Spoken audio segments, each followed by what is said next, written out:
these ideas. And that's mostly seen in everyday life, right? So in terms of spaces that people occupy and the way that they behave when they think no one is watching. In public universities, it's a very, very different situation, of course, where participation in Aurat March can get you suspended. Those sorts of things have happened. And since Aurat March has picked up, there's been a lot of instances of public universities putting in dress codes, saying that men and women cannot sit together.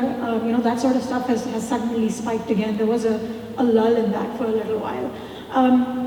To go to your first question, is Aurat March sort of now all-inclusive? It reminds me of something that started happening on Twitter a couple of years ago, that everything that happened in Pakistan, like a petrol price hike or something, someone on Twitter would say, what has Aurat March said about it? What has Aurat March said about too much rain? What has Aurat March said about too much heat?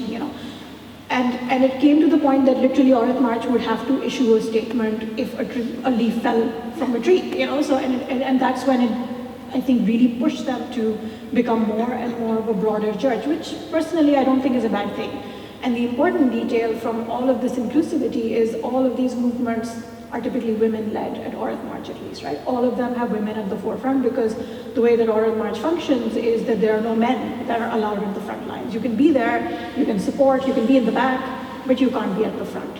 The great thing is that it's also led to student solidarity marches being held pretty much every year. I think there's one tomorrow in Pakistan. So it's reclaiming of public space, and I think that's what really the state fears, because the more and more people on the streets, the more the threat is to the status quo, really. I'll stop there. So it's difficult for me to say anything about this particular movement, Aurat March, because I haven't been directly involved in it. But I can look back in history, and I would again reiterate what I was saying before, that women's struggle have always been about, very inclusive, but also touching on very wide agendas. So it's not just yes, it is important to get education, it is important, everything is important. Being a woman, everything is important. So when there is another line in the documentary where a community organizer is saying that, I am a cook, I am a mother, I am everything, then then who I am? If I'm everything, then who am I?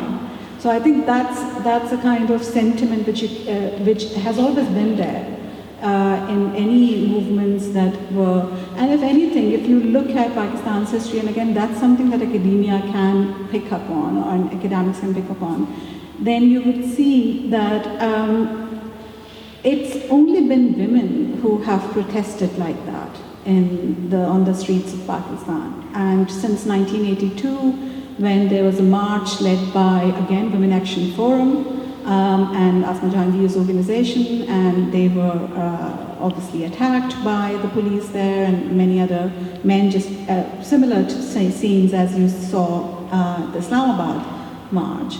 And that was the most formidable dictatorship time, Ziaul Haq's time, when that happened.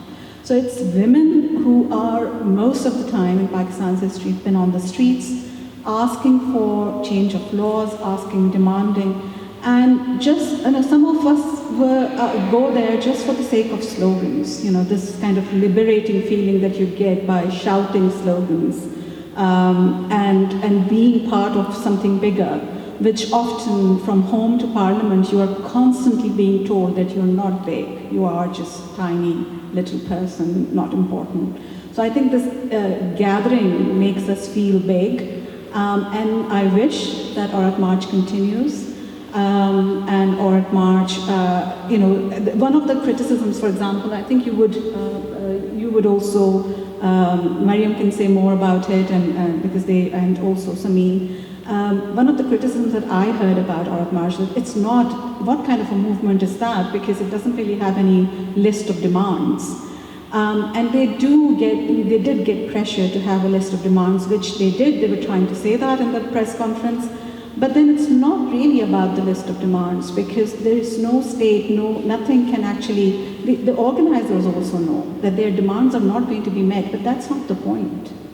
Getting their demands made is not, fulfilled is not the point. The point is to show that we can be out and we should be heard. And I think that's, if that can be understood in, and anything like that in terms of recording this, I would say you have to have an activist heart. Even if you are an academic, you have to have an activist heart to understand this and document this. Just like Anam did in her creative ways of making a documentary, and I think there is nothing, no journal article can generate this kind of feeling that Anam's documentary has generated amongst us.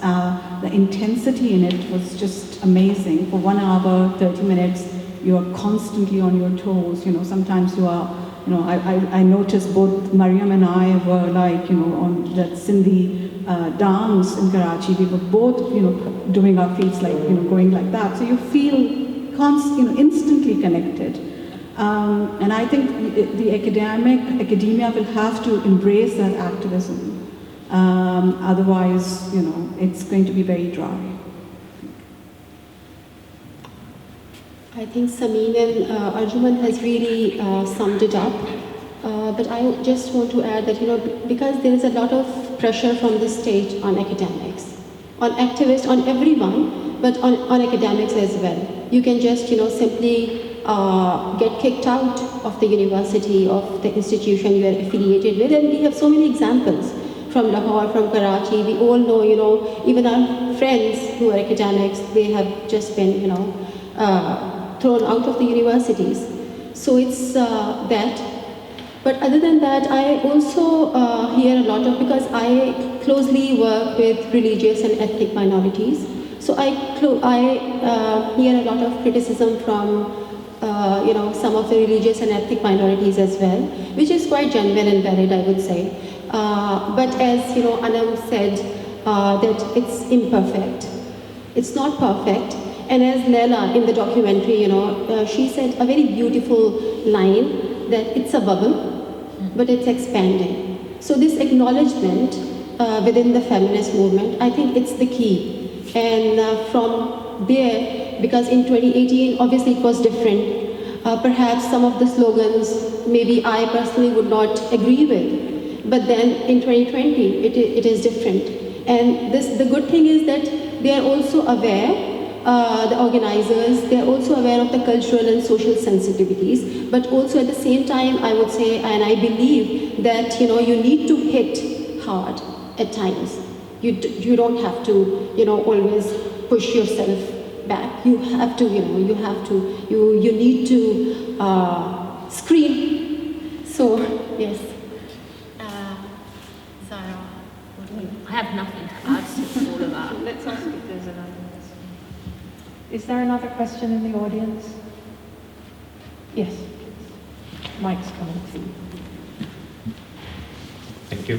My name is Mirza, and congratulations, and thank you for making this marvelous piece of work. So one of the amazing things about Karachi's Aurat March is it breaks the monopoly and hegemony of elites over feminist movement, and the emergence of leadership coming from Gujar Nala and Gharibabad settlement is one of the clear signs of it. So I wanted to ask, are Aurat marches in other urban centers such as Islamabad and Lahore are as inclusive as Karachi?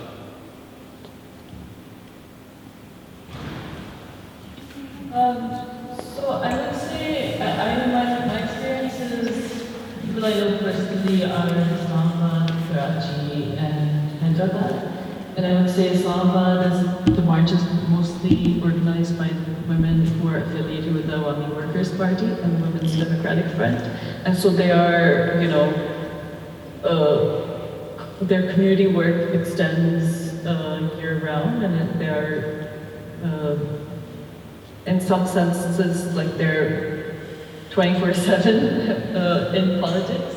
And so in that way, yes, it can be more inclusive, and that their politics is coming from a more inclusive space, but the performative part of it, the march, Islamabad is a more dangerous space, right? So you don't see necessarily the faces at the spectacle. whereas the women might be more working in a more grassroots fashion. And we see why Islamabad and how Islamabad is an unsafe space in the film, and if you know anything about Pakistani politics, you understand how limited spaces in Islamabad, especially because it's so surveilled and so, such a conservative place in so many ways. I think Hyderabad is the most inclusive because the women who are organizing there are older feminists if you compare it to Karachi and Lahore. They're part of WAF, and they've been working, they also work with, their grassroots work is very, very brave. And they, this year, and I think last year as well, this year they had a march in Sakkar, not Hyderabad. And they've picked up the forced conversion issue, so Hindu girls being forcibly converted to Islam and then married off in like 14, 15. Like this is a huge issue in Pakistan, especially in certain areas. And so they pick up issues that will really get them killed, right? So they've been facing blasphemy accusations way before the women this year did. And so yeah, so I think Hyderabad, they're the most inclusive. But again, I feel like some of what you see, for example, the activism around Gujjar Nala, it seeped into Aurat March, but it's also, Karachi Bachao Tehreek and the women who participate as organizers of Aurat March are not just doing that, they're also part of these other groups and movements that are working year-round on separate issues, because everybody can't work on every issue. So the cool thing I think about the march, I think what you see in the film as well, is that these separate groups who are working in their niche areas come together in some ways. And what you see in the media is obviously, and this is also to address the previous question, is the media focuses on the sexy stuff, right? They focus on respectability politics because that's a way also of neutralizing